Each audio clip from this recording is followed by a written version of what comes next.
I'm accustomed to assisting my son, regardless of his requests, genuine forbidden love narratives. I always sensed that Luke stood apart from the rest, not merely due to the fact that he was my son, but because we shared a profound understanding that eluded most parent-child relationships. I had him when I was young, perhaps too young for some, but it allowed us to grow up together. I was just 19 when he came into the world, and now at 37, the distance between us feels less pronounced than it might for many other mothers and their sons. Perhaps that was the reason we could converse so effortlessly, sharing light-hearted exchanges over breakfast, or delving into the world's issues deep into the night. Perhaps that was the reason I felt a smile spread across my face as I listened to the distinct hum of his new motorcycle roaring into the driveway. I stepped onto the porch, still in my scrubs. My fingers wrapped around a lukewarm cup of coffee. Luke killed the engine and swung a leg off the bike, his helmet tucked under one arm, his blonde hair tousled from the ride. "What was the experience like?" I shouted. His face lit up with that youthful smile, the kind that brought back memories of the little boy he once was, running after fireflies in our backyard. "Incredible. You really don't understand, Mom." "Oh, indeed I did. You moved a bit quickly, didn't you?" I playfully narrowed my eyes as he strode up the steps. "Perhaps," he conceded, gliding by me and swiping a sip of my coffee. I let out a deep sigh, shaking my head in disbelief. "Luke, I was careful," he remarked just before I could dive into my typical, lackluster reprimand. I truly believe he was being honest. Luke wasn't careless, not truly. He had always been the type of child who explored the boundaries just enough to experience the excitement, but never so far as to cross the line of no return, until I found myself consumed by concern. "You know," I said, nudging his shoulder as we stepped inside, "I believe I may want to give writing one of those things a shot myself." Luke halted in his tracks, his eyebrows arching in astonishment. "Are you kidding me?" I shrugged, trying to dismiss it. But the reality was that it had been on my mind ever since I gifted him that bike for his birthday. The way he spoke of it, the way his expression brightened. It brought back memories of how I used to feel about things before life intervened. "Why not?" I declared, placing my coffee on the table. "I once had a great passion for speed, you see." Luke let out a derisive laugh. "Of course, Mom." I shot back, crossing my arms, with a serious demeanor. He observed me for a moment, his head tilting slightly. "Understood. Allow me to guide you." I chuckled. "And you instructing me? Oh, that's quite amusing." "Hey," he smirked, "I learn from the finest YouTube videos available. I believe I can manage teaching my own mother." I rolled my eyes. Yet a spark ignited within me, a blend of excitement and anticipation. "All right," I replied, snatching the helmet from the counter where he had carelessly thrown it. "Let us explore what everything entails. What the fuss is about." Luke's smile grew broader, and I could almost see the wheels spinning in his mind. "All right," he said, crossing his arms. On the morrow, I'll guide you through the essentials, and we'll begin from the ground up. "Tomorrow," I repeated, not even going to gradually introduce me to it. "No," he replied with a self-satisfied grin. "We're diving straight in." I shook my head, chuckling, yet I couldn't ignore how my heart raced at the thought. Perhaps it was foolish, perhaps it was absurd. But for once I wanted to embrace the opportunity to say yes before I could convince myself otherwise. The following morning, Luke was already outside, perched on his bike, as if he were a part of it. Mr. Donovan, the mayor, stood close by with his arms crossed, engaging in conversation with a few locals from the neighborhood. Luke's bike had captured interest from the moment I purchased it for him. In a town such as ours, details do not go unnoticed. The mayor, a man who cherished speed, had taken the time to stop Luke last week to express his pleasure in seeing someone like him appreciate the rush. Today was no different. Mr. Donovan gave Luke a knowing nod as I stepped outside. "Are you instructing your mom today?" Luke's smile radiated with a sense of accomplishment. "Yep. She's finally giving in." The mayor released a contented laugh. "Excellent. Everyone ought to experience the sensation of soaring through the skies." I couldn't help but smirk at that, yet I remained silent. I wasn't certain about flying. Perhaps just lifting both feet off the ground for a brief moment would suffice. Luke extended a helmet towards me, and I accepted it with some reluctance. So, you're quite committed to this, aren't you? You possess none. I have an idea, he said, his voice now softer. I was puzzled by his eagerness to impart his knowledge to me. It wasn't merely about the bike. There lingered an unarticulated essence. A presence that went beyond words. Luke had always held a unique pride in me, distinct from the typical perspective children have of their parents. Perhaps it was due to our shared upbringing. Or perhaps it was the fact that I stood apart from the other mothers in the neighborhood. I appeared youthful, and not merely youthful. I seemed to fit beside him, not as his mother, yet as an individual who seamlessly blended into his realm. I noticed it in the way he smirked when his friends gazed at me for just a moment too long. He boasted about me as if I were a trophy, rather than simply the woman who had raised him. He took great pleasure in presenting me, not due to the fact that I was his mother, but rather because I bore no resemblance to her. I was his confidant, his accomplice in mischief, his testament that he possessed something unique that others lacked. I was uncertain whether that was a positive development or not. All right, I said, securing the helmet beneath my chin. Let's get started. Luke clapped his hands together, moving aside to let me mount the bike. No, let's prioritize what's important. I interrupted him before he could complete his thought. I engaged the bike, twisting the throttle just as I had observed him do. 100 times, the engine thundered beneath me, sending a rush of exhilaration coursing through my very bones. Luke emitted a surprised chuckle. Mother, I smiled, sensing a wild and reckless energy take root within me. Torso, excuse me. I believed we were diving straight in. Luke gazed at me, his eyes filled with a mix of admiration and disbelief. You, he said, shaking his head, are far more impressive than anyone realizes. And then I took off, leaving him observing me as I soar. The wind whipped through my hair as I rode, the bike's vibration thrumming in my chest, awakening something within me that had long been asleep. The street blurred at the edges, and for the first time in a long while, I relinquished control. I allowed the pace to guide me. I allowed myself to float freely. Luke was yelling something behind me, but I couldn't decipher his words amidst the deafening roar of the engine. As I finally eased off the throttle and brought the bike to a halt at the conclusion of the journey, I cast a look back at him over my shoulder. His expression blended astonishment with sheer delight. All right, he gasped, raking a hand through his hair, you certainly don't require my guidance. I smiled slyly. I told you I was destined for this. Luke chuckled, shaking his head in disbelief. Very well, he remarked, dismounting from the bike. Take me for a ride. I arched an eyebrow. Oh, do you have faith in me at this moment? Not even a little, he said with a grin, swinging his leg over the seat behind me. But I'm willing to take the chance. The heaviness of him pressed against my back, his arms encircling my waist with a firm embrace. It was a comforting embrace, reminiscent of the times when he would nestle into my lap as a child, back when his tiny arms could barely wrap around me, but now his hold was powerful, unwavering. His chin rested gently against my shoulder, and I could feel his warmth seep through my jacket. Wait a moment, I instructed, twisting the throttle. The bike surged ahead, quicker than I had anticipated, and Luke released an astonished cheer. Wow, Mom, I chuckled, the echo of it fading away in the whirlwind of the wind as we sped along the road. My pulse quickened.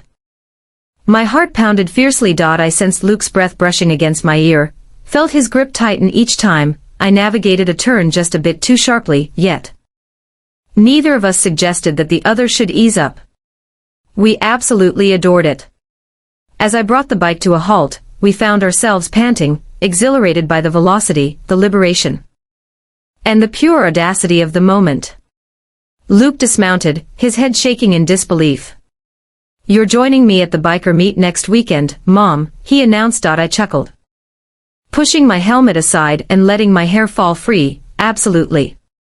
I'm not joking, he stated, completely earnest. You are meant to be there. You ride as if this has been your entire existence, I smirked, stretching my arms above my head. They will find it impossible to resist me, Luke emitted a crisp, insightful chuckle. Oh, they will be utterly captivated by your presence. And when they spot you riding a bike. He let out a soft whistle. They will be completely captivated by you. I sighed in exasperation. Oh, come on.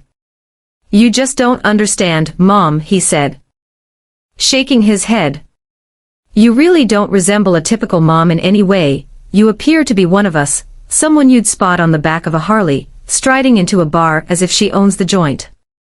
The way he expressed it sent a flutter through my stomach. The week unfolded just like any other. I was employed at the clinic. Luke moved through his days. Yet an unmistakable change lingered in the air.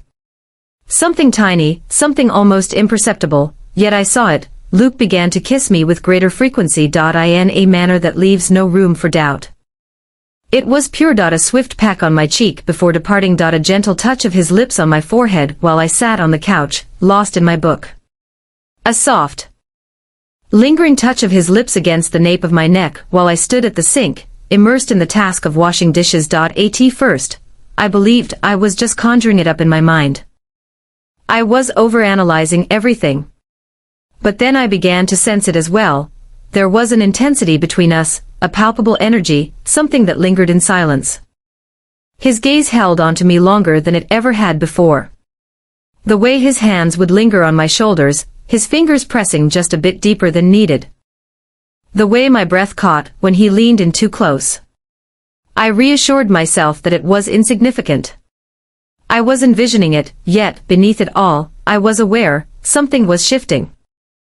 The weekend came upon me more swiftly than I had anticipated. The whole week had flown by in a haze, yet there was an unmistakable change between Luke and me. An unvoiced energy vibrating just beneath the surface of our everyday lives. We may not have discussed it, yet the feeling lingered between us. As I swung my leg over my new bike, the one Luke had carefully chosen for me earlier this week, that familiar rush washed over me once again. Luke revved his engine beside me, a spark of thrill lighting up his eyes. Are you prepared to demonstrate your skills? I smirked, adjusting my gloves with a sense of purpose. Oh, they're not ready for me. He chuckled, shaking his head, yet there was an underlying warmth. Something gentler beneath the surface. That's what I fear. With that, we sped away down the road. The journey to the gathering was thrilling. I had driven before, certainly, but never quite like this. Not with the understanding that I was more than just a mother, more than just a caretaker. I was me. Alive, the wind howled around me.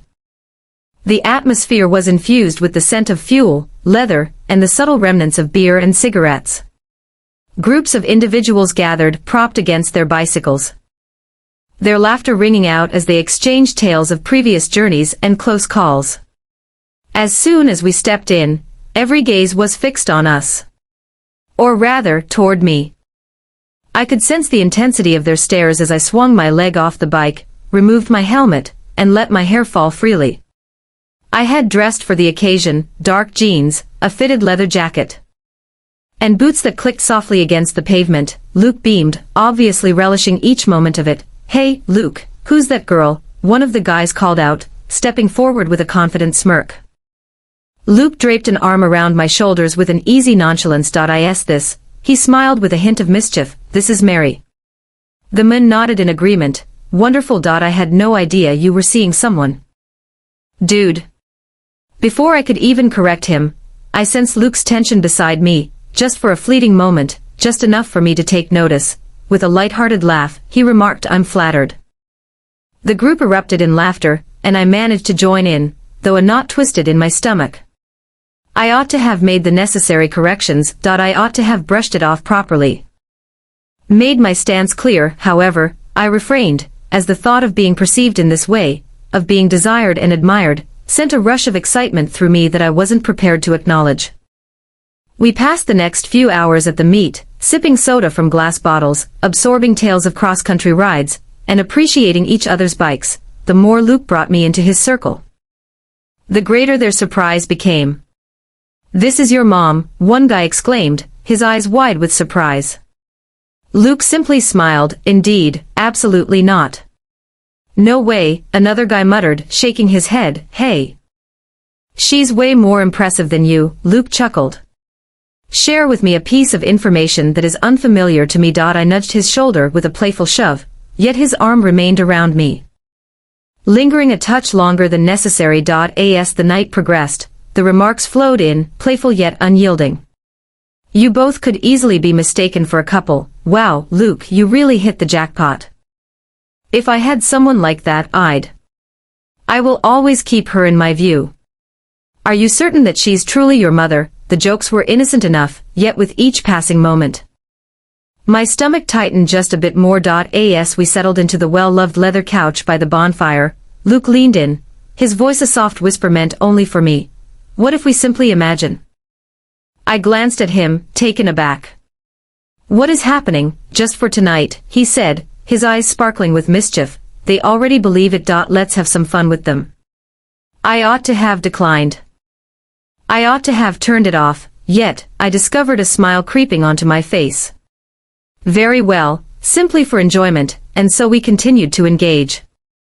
We sat close, his arms draped casually around my waist, fingers tapping gently against my hip. We laughed at the jokes tossed our way, leaning into each other in ways that felt effortlessly natural, almost too easy. And I came to a realization that sent a shiver down my spine.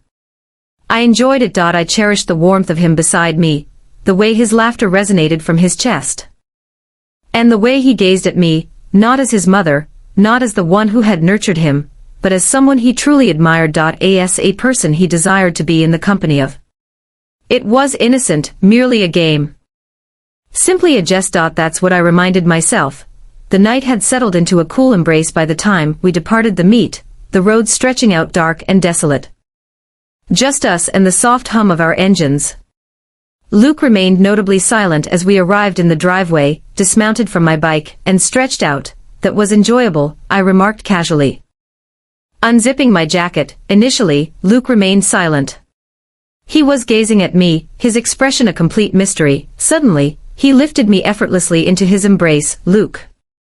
I exclaimed, laughter bubbling up as he lifted me up the porch steps.